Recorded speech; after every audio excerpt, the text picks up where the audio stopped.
Baik, assalamualaikum warahmatullahi wabarakatuh. Perkenalkan, saya Jainuddin Gultom dari Perbankan Syariah 4, yaitu akan membahas tentang analisis pembiayaan bank syariah, dan judulnya ialah aspek hukum dan pengingkatan pembiayaan.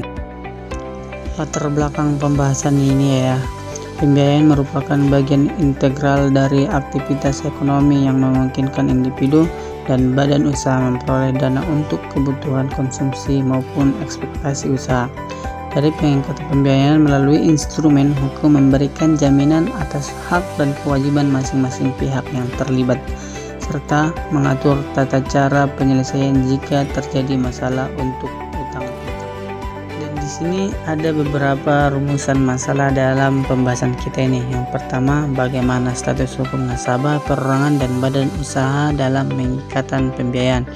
Yang kedua, apa saja ketentuan hukum terkait pemberian kuasa dalam pembiayaan. Dan yang ketiga, apa pengertian dan macam-macam akta yang berlaku dalam pengikatan pembiayaan. Dan keempat, bagaimana mekanisme inovasi, subrogasi, kesi, dan kompensasi dalam pengikatan utang. Dan terakhir, apa proses hukum kepalitan dan penyitaan dalam konteks pembiayaan. Dari materi kita nanti akan ada beberapa manfaat yang kita dapat, yaitu yang pertama itu memahami dasar hukum, dan di sini itu akan kita tahu apa dasar hukum yang terkait dengan pembiayaan seperti undang-undang dan peraturan yang berlaku. Yang kedua itu mengidentifikasi dasar hukum, yaitu yang terkait dengan pembiayaan dan mengambil langkah-langkah untuk menguraikannya. Yang ketiga itu mengoptimalkan pengikatan, di mana itu seperti membuat perjanjian efektif dan memastikan kepatuhan terhadap peraturan. Dan yang keempat, meningkatkan kepercayaan. Dengan adanya ini akan meningkatkan kepercayaan dengan pihak lain seperti investor atau kreditur, karena kita dapat menunjukkan bahwa kita itu memahami dan mematuhi hukum yang berlaku. Dan yang kelima itu menghindari sengketa. Dengan membahas tentang makalah kita ini atau materi kita ini, kita akan bisa dapat dibantu untuk menghindari sengketa hukum yang terkait dengan pembiayaan dengan memahami hak dan kewajiban masing-masing pihak. Yang keenam ialah meningkatkan efisiensi.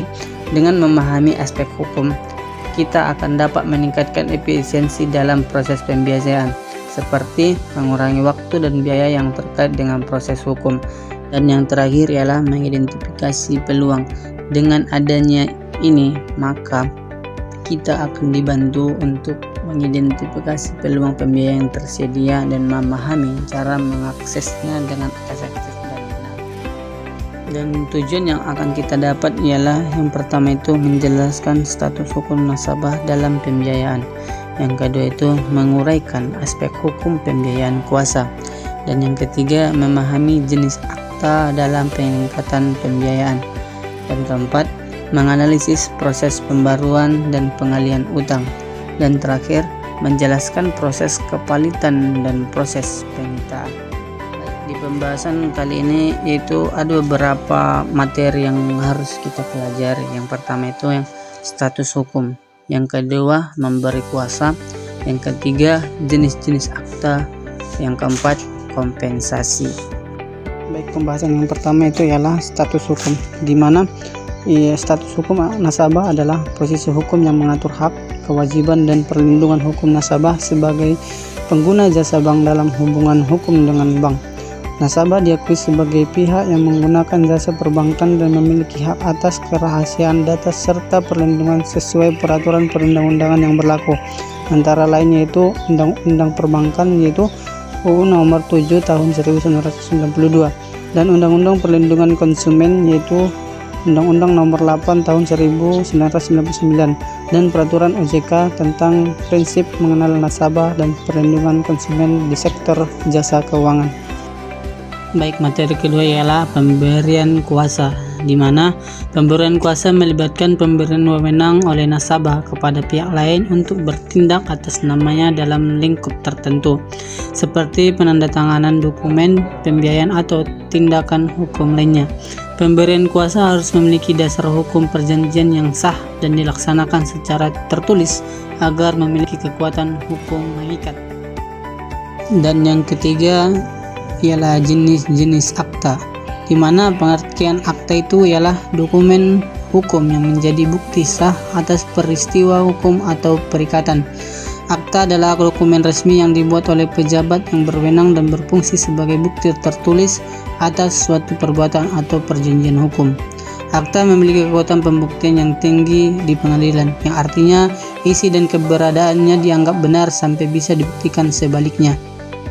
Materi yang keempat ialah pembaruan, pengalihan, dan perjumpaan utang, di mana yang pertama itu novasi. Novasi adalah penggantian utang lama dengan utang baru. Dengan novasi, utang lama hapus dan digantikan oleh utang baru berdasarkan perjanjian baru. Dan yang kedua ialah subrogasi, di mana subrogasi adalah pembayaran dari pihak ketiga kepada kreditur yang akibat pembayaran tersebut. Pihak ketiga yang melakukan pembayaran menggantikan posisi kreditur sebagai kreditur yang baru terhadap debitur. Dan yang ketiga ialah kesi. Kesi adalah suatu perjanjian yang dilakukan antara pemberi hutang atau kedin dengan penerima hak atau kensionaris yang mengalihkan hak tagihannya kepada pihak lain. Baik, selanjutnya materinya ialah kompensasi. Kompensasi atau penjumpaan utang adalah suatu mekanisme hukum di mana dua pihak yang saling memiliki utang menghapuskan utang tersebut secara bersama-sama atau saling memperhitungkan utang masing-masing sehingga utang yang ada menjadi lunas untuk jumlah yang sama. Dan materi yang keenam ialah kepalitan, di mana kepalitan adalah suatu proses hukum yang menyatakan bahwa seseorang atau perusahaan tidak mampu membayar utang-utangnya yang telah jatuh tempo dan dapat dipaksakan pembayarannya. Dalam proses ini, pengadilan menetapkan sita umum atas semua kekayaan debitur pilot untuk diurus dan dibereskan guna membayar kreditur secara adil. Dan yang ketujuh ialah penyitaan. Penyitaan adalah serangkaian tindakan hukum oleh pejabat yang berwenang untuk mengambil alih dan menyimpan benda bergerak atau tidak bergerak milik seseorang agar berada di bawah penguasaan guna kepentingan pembuktian atau jaminan dalam proses hukum. Dan yang terakhir itu ialah jenis-jenis penyitaan. Jenis-jenis penyitaan ada beberapa, diantaranya ialah penyitaan pengamanan, yaitu jenis penyitaan yang dilakukan untuk menjamin bahwa barang dan berkaitan dengan suatu perkara tetap berada dalam penguasaan pihak berwenang selama proses.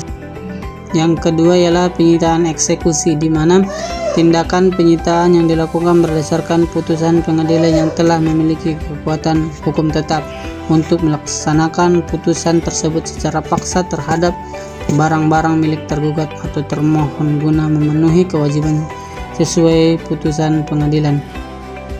Analisis yang saya dapat dari materi ini ialah membahas aspek hukum dalam pengikatan pembiayaan secara komprehensif dengan menempatkan hukum sebagai fondasi utama dalam hubungan kreditur dan debitur. Latar belakang menegaskan bahwa pembiayaan tidak hanya bersifat ekonomi, tetapi juga syarat dengan konsekuensi hukum yang bertujuan menciptakan kepastian. Kesimpulan yang bisa saya dapat ialah dari pembahasan makalah ini dapat disimpulkan bahwa aspek hukum dalam pengikatan pembiayaan memegang peranan vital dalam menjaga kepastian, keadilan, dan perlindungan hukum bagi para pihak yang terlibat.